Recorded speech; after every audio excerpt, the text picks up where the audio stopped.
Hi, welcome to my presentation of library vendors. My name is Valeria Vizcarra. So for my book vendors, I decided to go with Mackin Educational Resources because they did offer to purchase physical books as well as an online program for kids to access ebooks. Another one that I liked was the Scholastic Library of Publishing. They also have regular books and ebooks, and I saw that they often have sales, and with each book, they also provide a review. So I thought that was really helpful. And I also included a Foley Tidal Wave because that is the preferred vendor by the district that I currently work with. And I like that it is easy to navigate, such as by the most popular books, banned books, and categories like that. For my furniture vendors, I decided to go with School Outfitters, Demco, and School Specialty. So School Outfitters has everything needed for a school, but the thing that I really enjoyed was the collaborative tables for the library, as they were easy to move, and they had these fun shapes that are ideal for the kids to be able to work together. Another one that I especially liked was Demco. These were more tailored for library use, and they have also had many options for flexible seating for kids of all ages. Another one that was good for furniture was also School Specialty, and it offered anything needed for schools, from furniture to books and supplies. So from these three, I would probably stick to Demco, but the two are also other good options. For my makerspace vendors, I decided to go with Lakeshore, Stemfinity, and Walmart. Lakeshore had a bit of everything. It offers storage solutions, decor sets to make the library warm and inviting, but most importantly, it offers many supplies for makerspace activities such as building sets. And I really like this site because it offered everything from pre-K all the way through eighth in the developmental stages. Another one that was really good was the Stemfinity. It had a lot of kids that were already all together. It's also good for spaces of all ages, as they did sold it by age group.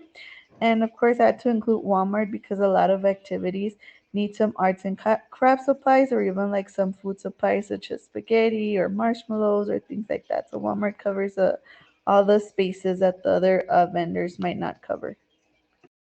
Okay, so technology vendors was the one that I had a little bit of the hardest time with because there was so many options, but a lot of them were very expensive. So the one that I really liked was a site that I found called Text to School, and it had iPads, PCs, and Chromebooks. But a lot of the things they sell are refurbished, so it's a lot cheaper than if we were to buy it brand new. Because they offer the guarantee, so if something breaks, which is likely if kids are using it, then you can return it and get a different one. And I also like that they sold items by insects. Another one that I really liked was a Sphero, which are robots, and they're used to teach kids how to code. And the last one that I saw that I wanted to get was Meta or Meta. I don't know if I'm saying it correctly, because they sell virtual reality glasses and equipment.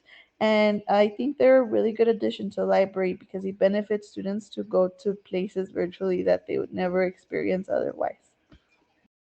For my supplies and decor vendors, I decided to go with Amazon because it has anything I can't find anywhere else, and usually for cheaper, plus it gets here fast if it's on Prime. I also like the library store. It's an online store tailored for libraries that have everything a library needs, such as decor, furniture, office supplies, shelving, literally anything I could imagine.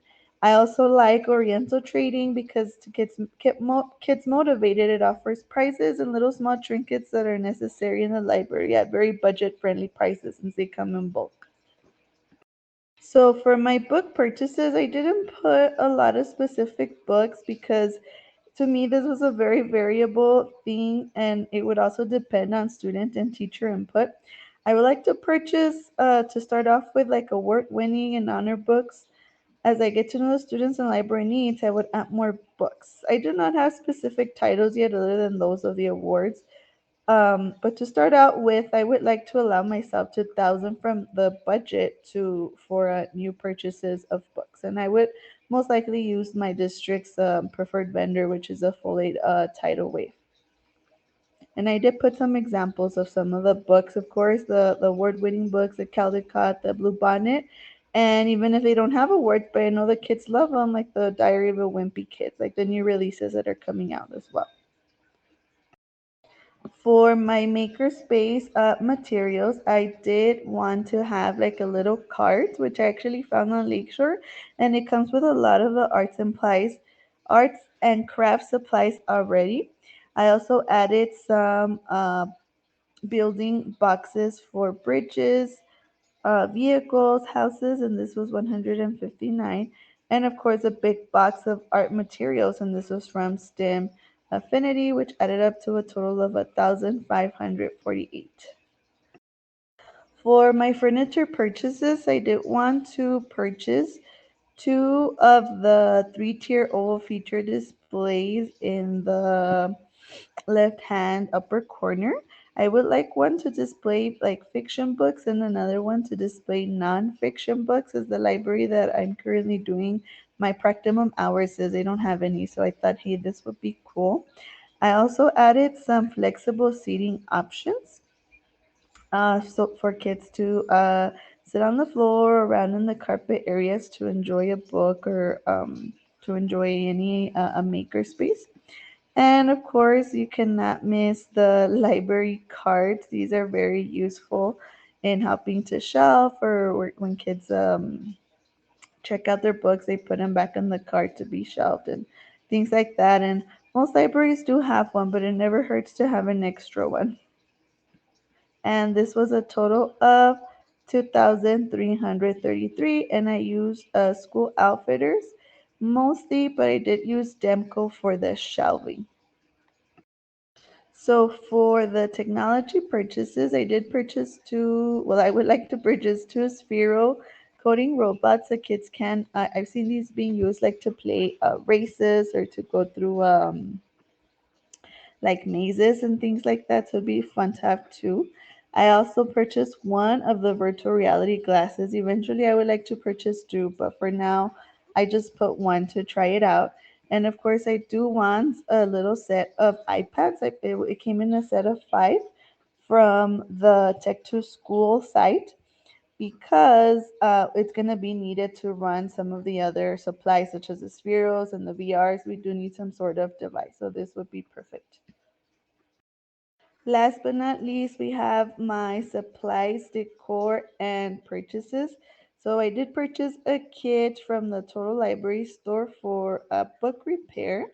I also purchased, or would like to purchase, sorry if I keep saying that, is some little bulk prizes for like reading awards or little things like that, depending on what I do decide to have in the library.